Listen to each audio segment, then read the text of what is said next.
Welcome, everybody, to the Relatively Relevant AI podcast. It's myself and Lori Kirkland back, and we have a stellar guest with you today. Hello, Amy Andrews McMaster. Say hi to everybody. Howdy.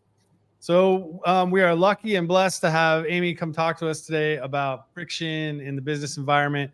And of course, we will weave in some AI touch points for you as well as we go through it.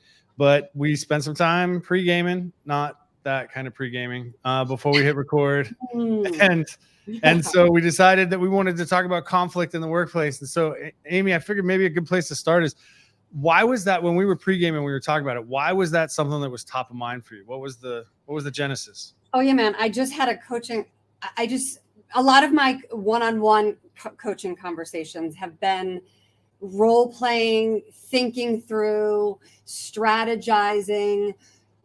You know, one of my clients called it, we call it emotional labor. Like, if you are going to get ready to have conflict with someone, you better skill up.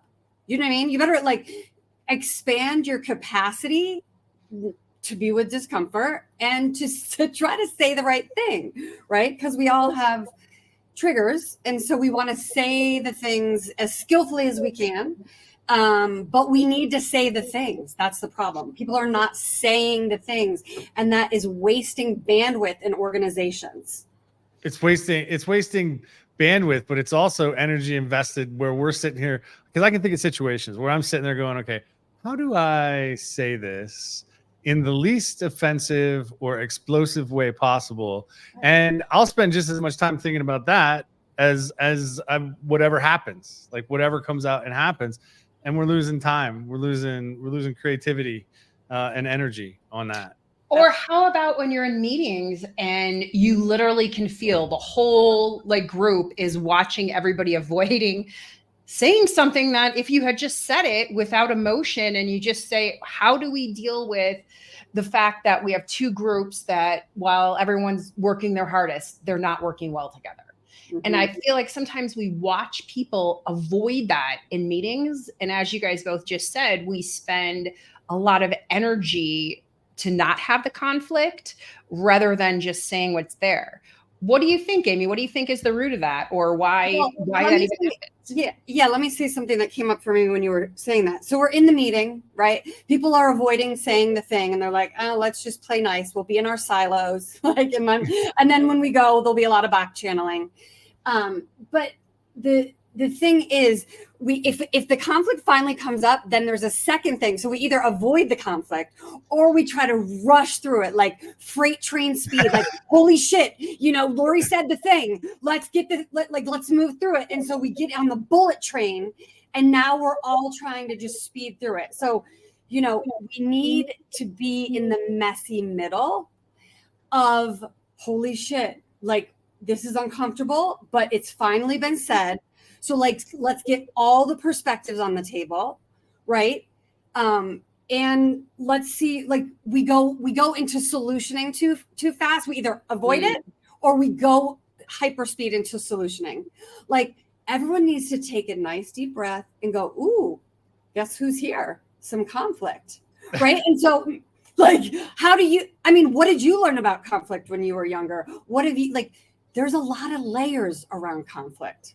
Well, and there's a lot of time people spend not only avoiding it, but inhibiting the potential that they could be bringing to an interaction or to a team or to an organization, out of that fear, out of their own triggers or the fear of triggering somebody else. And as we look at this influx of tech and it reducing the transactional time people spend on stuff because it can automate all of that, we're going to be spending a lot more time on this human stuff. And if we don't get comfortable in the shitstorm right now and figure out how to make something positive come out of it, I think people are going to get bored, number one. And number two, I think companies are going to miss huge opportunities for innovation. Absolutely. Ultimately, conflict means that we care about something, right? So I might be like, I really care about the numbers, and someone else is like, I really care about the creativity, or, and so sometimes we have a values rub or just a bump that that actually if we move through it, but it's hard to move through it because my body's doing things that I don't like. But if we move through it, on the other side is connection, is deeper connection, right? And we have to have connection to even go into conflict, right? So how do we build that trust and connection so that we can have a non-judgmental, curious, courageous place to say the things? Well, that's the key, though, I think, right there, is that leaders, whether it just be a small team or leaders of organizations, full-fledged organizations, they're going to be responsible for creating these safe spaces for this to happen. Yeah. And I am not the eternal optimist that Lori is when it comes to this. But I'm concerned that as a result of not being able to create those safe spaces or knowing how to facilitate the friction in a positive way or for a positive outcome, they actually do damage not only to the organization or what's possible inside of the team, but to the individuals and the individuals' perceptions of business and how they should interact effectively. I can't agree more. Like, I can think of so many examples where leaders think, and I've gone into meetings, right, where it's going to be a tough meeting. Everyone's got the best intent. They're coming in. And then let's say, the highest person in the room is trying to, as you said, Amy, rush through it. But what ends up happening when you don't actually acknowledge and witness the problem is that leader looks weak. So if you're doing that, you do look weak to your team. You can end up hurting people and creating so much more work on the back end to clean up the uncomfortableness and the way that people's emotions didn't feel seen or they didn't feel seen. And then all of a sudden emotions become a really big part of your work, schedule that you have to deal with, rather than being brave and being a leader to say, that feels like it's uncomfortable. How is everybody else feeling? Or let's take a breath and sit with this. Everybody 3 minutes break and then come back and we're going to talk about it, right? Like, it doesn't have to be as painful as people think. However, I just see many leaders who in today's business world really just feel like a really good meeting and really good leadership is that we avoided all the hot topics. Mm-hmm. Well, the question becomes how. So how would anybody recommend, one of the things that always comes to my mind is I always need a sounding board. I need somebody that I trust, even as I lead teams, global teams, small teams, whatever it is, or work with organizations that have these global teams. I need somebody that can talk me off the ledge, or tell me that my pattern I'm running or the thing that is coming to be relevant for me is about me. It isn't truly about the situation. I'm misreading. I just had this situation with another business partner, called me up this afternoon, a little frantic. Hey, I need you to walk me off the ledge because somebody did this and this is what I think. And I was like, well, wait a minute. I don't know that that's necessarily true. And so I need that kind of feedback in an honest, authentic way, but I also have to be in a space to accept it and hear it. And I don't know how leaders are going to be able to pull that off. Yeah, Chad, everybody needs that buddy. Like, you know what I mean? We need the life. Thunder buddies forever. Sorry, Ted. Like that buddy that who can say, I'm in this. I need a perspective is a courageous, is a curious person, because we need like a gap between our pattern, between like, I'm in it, I'm running this, the stories, and help me see something else. Like, help me find another perspective. Help me, open the window for me so I can get some new breeze in here to extend what's possible. Because when we collapse into our own shield of protection or our own patterns, we cannot see possibility. It's not possible. Right.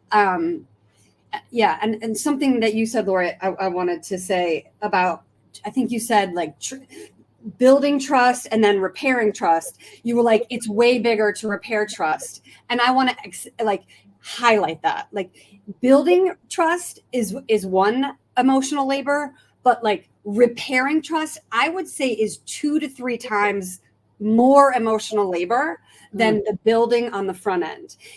And so we need to value different perspectives. Like, we're all working at different areas of the organization. So we have to be able to bring each perspective into the table and say, hey, how do you see it from your perspective? Let me hear your voice. So the voices are in, the perspectives are in, because we can only see it from our lens until other people tell us about their experience.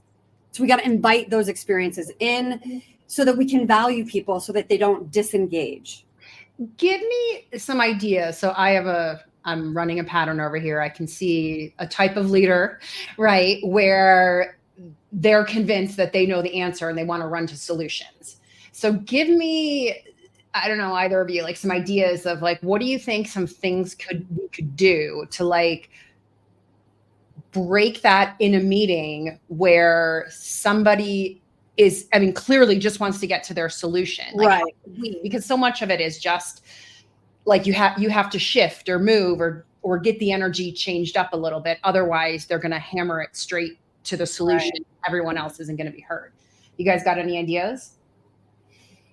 I think it depends. I mean, it just completely depends on the person and the way that it's delivered, right? So the first thing for me is always to remember, if someone else is in the room and they are the quote unquote leader, are they the leader because of the hierarchy, or are they truly the leader because of my willingness to give up my need to lead myself and follow them? Like, do they have that je ne sais quoi that makes me feel comfortable that I can have some trust and reliance on the individual? The other thing for me is always grounding myself in, if I'm hired by a company, my belief is that I am there to do the right thing for the company, not for somebody else's ego and not for somebody else's, patterns that I'm afraid of stepping on. But I have to have a clarity of purpose in myself to be able to even have the grounding to really be willing to question authority. Now, for those of you listening, I am not suggesting you follow Chad's management advice, because I piss off a lot of people when I do this. But at the end of the day, if I'm working for a company, I have a firm belief that I am there to help the company be successful, and it's my responsibility that I should even be held accountable for being able to help move the organization in a direction that will be positive for the company. And that may require me to question some of the decisions that are being made, or ask for, the space to revisit them. Yeah. Yeah. And we all want to work for the leader who invites the leadership of all humans, right? Because I think a leader is anyone at any level. Have you met one of those? I don't know. Yeah, I have worked with some of those folks.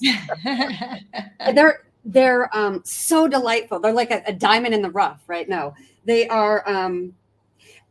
So yes, I have met them. And here's my feedback to what you were saying, Lori. How do we slow the bullet train down so we can feel someone? They're kind of in their pattern. They're maybe a little, you can feel the energy of controlling. Yeah. Like, do you know what I mean? When it, like, you feel a difference between curiosity and control, right? There's a difference in the air, right? So if they're kind of moving forward, like, this is what I think could happen, and they're curious and there's energy, that's a different feeling than a controlling, pushing, tight, protected. We can feel these things in the air. And so we need one brave soul in the room to just say what they're noticing.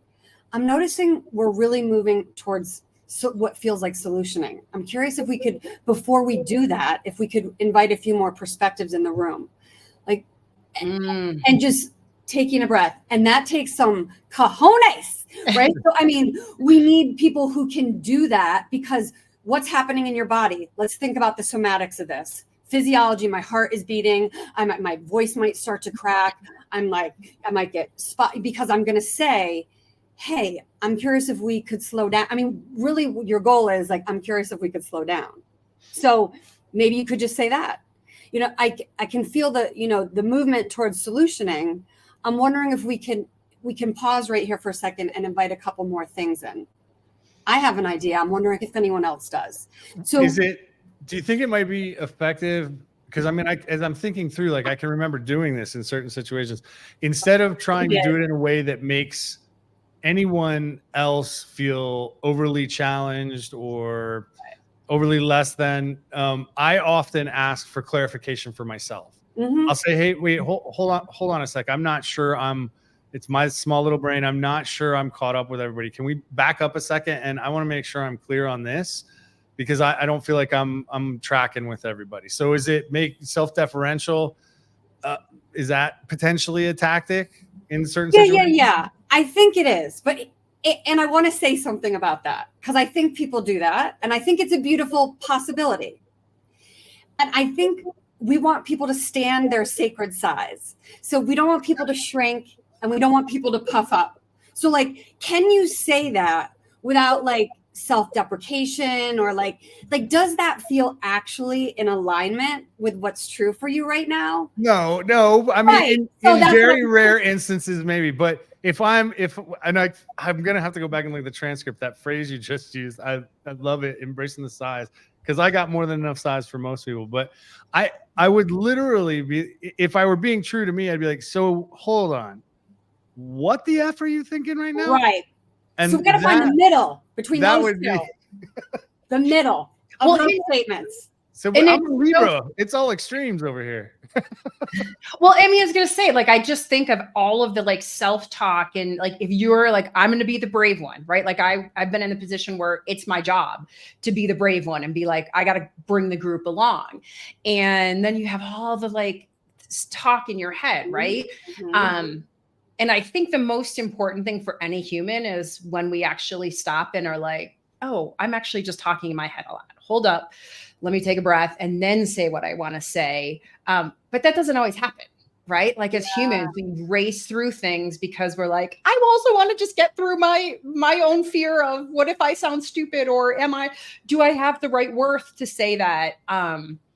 So I just think there's a lot about awareness of yourself that as a leader has to become second nature, to always be going back and saying, taking a breath and making sure your own mindset is this about me, or is this about the actual group moving forward? Right. Because if we can get people to look at their own self-awareness, and that's really all it takes to disrupt a human pattern that you're running, is to say, oh, it's happening.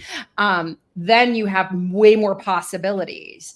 But it is about practicing it enough so that when we're in those situations, it doesn't feel like, right, those times where we feel like we're way up here and I have to get this out before I suffocate. Well, and so there's another layer there too, right? So like, we're talking about the individual, we're talking about those patterns that they run, we're talking about being aware, how to approach it in that meeting. But there's another layer there that I'll be honest, it took me a while when I was leading teams to incorporate it into my thinking. And that's the power dynamic. And I'm talking about the business power dynamic. You could have a leader in the room who potentially holds your livelihood in their hands. And so now I'm not just thinking about how I look in this room. I'm thinking about, depending on what your financial situation is, supporting my family, making sure my kids have benefits. Like all of this other stuff comes into it, that I know there are some people that are aware of that, but I don't often see it at the forefront of the presentation of thinking, let's say. And I think that may be worth reminding leaders as well, is like, there's a dynamic going on in this room, but there's a dynamic in context here that the way the industrial hierarchical organizations are structured brings into play as well. 100% agreed. There's so many factors that I'm calculating, right? Your subconscious is like a supercomputer calculating, but if I say this and I can't, I get fired and I can't pay the bills, like how will that impact my family? So we're constantly running the scenarios. So to say the thing is incredibly courageous because there's a lot at stake. What's the benefit to the organizations if they can get the leaders that can facilitate this, and they can create the safe spaces for there to be that friction? What do you see as the biggest benefits for those teams, or let's do it micro to macro, from the individuals, impact for the teams, or impact for the organization? What do you think the biggest upside is? I think it's value. When someone can contribute, I mean, we all want to make an impact, right? So when someone can bring their significance, bring their value, I think that is why we're at work. We want to, be a part of something greater than ourselves. We want to contribute, right? So little me is contributing to this bigger thing. And I think when we can create a safe place to wonder and to get curious, we can start to invite true creativity and innovation for the team. So, but if I can't contribute if I don't feel like I have enough significance or relevance or value because I'm, afraid of all the consequences of being, bringing up the conflict in public or, in the room. And maybe it is one-on-one. Maybe it starts one-on-one. Maybe that's a safer place for the individual. Maybe it's like, hey, when you were saying that, this is what came up for me. I'm wondering, can we talk about this? So I think we all have to work in the context of our safety, right? So I'm not advocating that everyone be a disruptor, but if there's something alive in you that is like, I don't agree. And you start to check out and you start to devalue yourself and trickling down is your commitment. Trickling down is your life force. Trickling down is your aliveness. So I want to elevate aliveness. So I want leaders. I want to work with leaders and for leaders that elevate aliveness and curiosity so that we can have real creativity and innovation at the table so that we can do what's right for the organization, not for status and egos. Amen, sister. I like that. That is bring aliveness to the organization. That is incredible. And it feels like it's so needed. I mean, I just feel like looking out, at the changes that AI is going to bring, which is going to be some, new mindset shifts are going to happen. But with that means then the release of old mindsets. And as you were talking about, there has been a very long, probably 100-year tradition of saying aliveness, your value doesn't matter. What matters more is productivity and efficiency. But we've tried to get so productive and efficient to the point where we're just creating more inefficiency. Right. So I like your commitment to let's bring aliveness back, because that's going to help you and your team, yourself individually enjoy, but then your team and your company propel to things you hadn't even thought of when you're holding an environment that can't allow for real humanness to develop. I also think I think with AI reducing the ability for people to hide behind transactional tasks, because a lot of leaders, instead of coaching and truly leading, they hide behind a checklist and, oh, here's this productivity tick and this productivity tick. And I don't have time to coach you. I don't have time to have these emotional conversations or create this safe space. When you remove that transactional hiding spot, I think organizations are going to see the need for this, and it's going to prevent some from alive washing the organization, because a lot of them attempt to do this with policy or, hey, we have this published thing. So it's different saying it versus walking the walk. And I don't think they're going to have as many places to hide as the automation that we're expecting and starting to see kind of proliferates through the organization. And some of them are in for a rude awakening. I mean, they're going to have to take some serious steps as an individual or as teams to invest in themselves. I'm still hooked on this word that you said. Did you say alive washing? Yeah, I took your aliveness and organization. I know, like you just like doubled down on that. I was thinking greenwashing. Yeah, but they're going to try to like let's dilute this, and I love it. Alive washing. Okay. I mean, they do it with policies today, right? They talk a great game. Like anybody who's been through a hiring process for a decent sized organization that says they're all about culture and says they're all about, these things, they say the right things. And at that part of the relationship, me as a new employee in an org, I want to believe that. Right. I want to drink that champagne. Let's have that party. I want to be there. Yeah. And then 2 months in, you realize, oh, yeah, crap, this is about shareholder value and return. Huh. Okay. So now I think they're going to have to put it into practice instead of just preach it. Right. Well, I think there's a lot of outward, marketing spiel. This is our vision. It's all about our people, right? That everything looks really good on paper, and that's great. It's there, but it's most often the unspoken rules of the culture that actually does the alive washing, or does the not being a safe place to say things. It's those unspoken rules, and that does not come from a better policy. To be very blunt, it does not come from one leader or a team of execs. It has to come from all of the people creating an energy that changes it, which is different. It is removing the top dog knows best. And it's saying, wait a minute, we all have a way to contribute. And I can see that being scary for corporations, but I agree with you, Chad. Some of the research says it's going to be by 2027, 40 to 50% of all tasks that can be automated will be. Right. So that is saying that the change is coming now. And if you're a leader who ever thinks, well, these people should just be lucky to have a job, or it doesn't matter, I said to do it this way, you might want to recognize yourself as someone who might be alive washing. They want to check themselves. They need to check. Yeah. Somebody needs to check them. Yeah. Somebody needs to check them. Yeah. And let's bring in here, because I think we want leaders that have a high degree of emotional intelligence, right? Mm-hmm. That have self-awareness. They can manage their emotions. They know how to have empathy for other people. They have social skills, right? That they can be with discomfort for the benefit of growth, right? Because no growth comes without discomfort. So if I'm a true leader, I've managed my own capacity to be with the discomfort that emotional labor and emotional hygiene require. Like, we don't come to the office when we're sick and just get everyone sick, but we still have leaders in organizations who are toxic and who do not have good emotional hygiene. And, that is creating a real impact. And I with what you're saying about the research in 2027, that so much is going to be automated, we really need leaders to do the human work. And to do it now, and to do it sooner rather than later. All right. So as we wrap up here, I would love 2 big takeaways, 2 things you think that the listeners could implement right away to be the leaders that they need to be. What comes to the top of your mind? Yeah, I think increase your capacity for courage. So let's start with some small fish. Catch some small fish. Don't go in and have a conversation with your boss that you've been wanting to have for the past year.